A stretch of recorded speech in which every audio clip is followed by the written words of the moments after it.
Bonjour à vous tous, frères et sœurs. Heureux de vous retrouver en ce beau matin pour méditer l'Évangile selon saint Luc au chapitre 7, les versets 36 à 50. En ce temps-là, un pharisien avait invité Jésus à manger avec lui. Jésus entra chez lui et prit place à table. Survint une femme de la ville, une pécheresse. Ayant appris que Jésus était attablé dans la maison du pharisien, elle avait apporté un flacon d'albâtre contenant un parfum. Tout en pleurs, elle se tenait derrière lui, près de ses pieds, et elle se mit à mouiller de ses larmes les pieds de Jésus. Elle les essuyait avec ses cheveux, les couvrait de baisers et répandait sur eux le parfum. En voyant cela, le pharisien qui avait invité Jésus se dit en lui-même, « Si cet homme était prophète, il saurait qui est cette femme qui le touche, et ce qu'elle est, une pécheresse. » Jésus, prenant la parole, lui dit, « Simon, j'ai quelque chose à te dire. » « Parle, maître. » Jésus reprit, « Un créancier avec 2 débiteurs. Le premier lui devait 5 pièces d'argent, l'autre 50. Comme ni l'un ni l'autre ne pouvait les lui rembourser, il en fit grâce à tous 2. Lequel des 2 l'aimera davantage? Simon répondit, « Je suppose que c'est celui à qui on a fait grâce de la plus grande dette. » « Tu as raison, lui dit Jésus. Il se tourna vers la femme et dit à Simon, « Tu vois cette femme? Je suis entré dans ta maison. Tu ne m'as pas versé de l'eau sur les pieds. Elle les a mouillés de ses larmes et essuyés avec ses cheveux. Tu ne m'as pas embrassé. Elle, depuis qu'elle est entrée, n'a pas cessé d'embrasser mes pieds. Tu n'as pas fait d'onction sur ma tête. Elle a répandu du parfum sur mes pieds. Voilà pourquoi je te le dis, ses péchés, ses nombreux péchés sont pardonnés, puisqu'elle a montré beaucoup d'amour, mais celui à qui on pardonne peu montre peu d'amour. » Il dit alors à la femme, « Tes péchés sont pardonnés. » Les convives se mirent à dire en eux-mêmes, « Qui est cet homme qui va jusqu'à pardonner les péchés? » Jésus dit alors à la femme, « Ta foi t'a sauvée.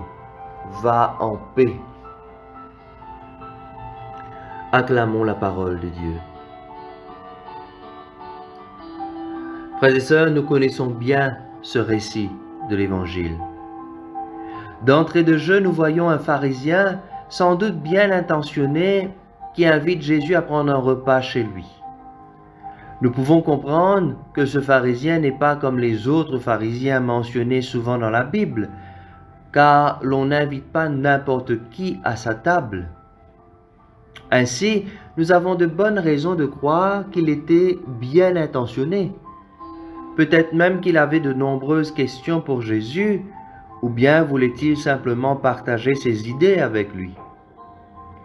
Mais voilà qu'une femme vient jouer au trouble fête. Elle surgit presque de nulle part et vient déranger ces personnes qui s'étaient bien installées autour de cette table. Et malheureusement, ce pharisien bien intentionné retrouve bien vite ses habitudes. Leur recherche de pureté religieuse les conduit souvent à juger les autres, à les enfermer dans une cage sans espoir de les laisser sortir un jour.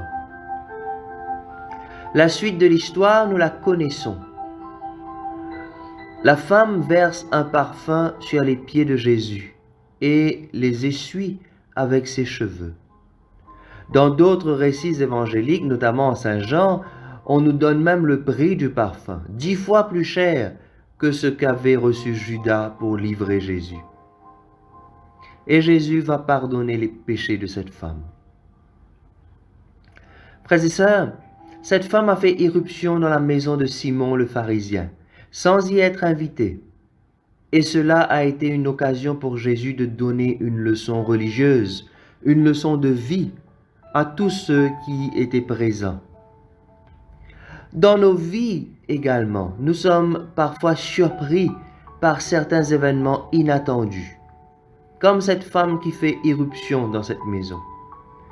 Comment lisons-nous ces événements? Est-ce que nous laissons la place au Seigneur pour qu'il nous parle à travers ces événements? Quelle conversion nous demande-t-il? Un deuil, une maladie, un départ, une dispute, la pandémie actuelle sont autant de situations auxquelles nous ne sommes souvent pas préparés et qui nous dérangent. Et pourtant, le Seigneur a quelque chose à nous dire dans tous ces événements inattendus, comme cette femme qui arrive sans y être invitée. Deuxièmement, l'hôte de Jésus et sûrement les autres invités aussi se sont permis de juger cette femme. Si cet homme était prophète, il saurait que cette femme est une pécheresse. Frères et sœurs, toutes ces personnes avaient enfermé cette femme dans une cage, la cage de son péché. Ils ont vu en elle qu'une pécheresse. Combien de fois n'enfermons-nous pas des gens aussi? Nous les réduisons à leur péché, comme l'animal qu'on met en cage, sans espoir pour lui d'en sortir. Et souvent, plus que le péché, nous enfermons les gens dans nos préjugés. Tel groupe de personnes est connu pour être menteurs, paresseux, voleurs. Les gens de tel ou tel pays sont comme ceci ou cela. Ce sont autant de cages dans lesquelles nous plaçons nos semblables. Alors, chers amis, laissons les signes que Dieu nous envoie, comme cette femme remplie d'amour qui dérange.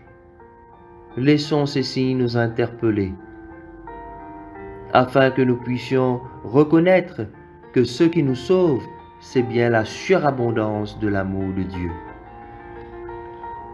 Amen.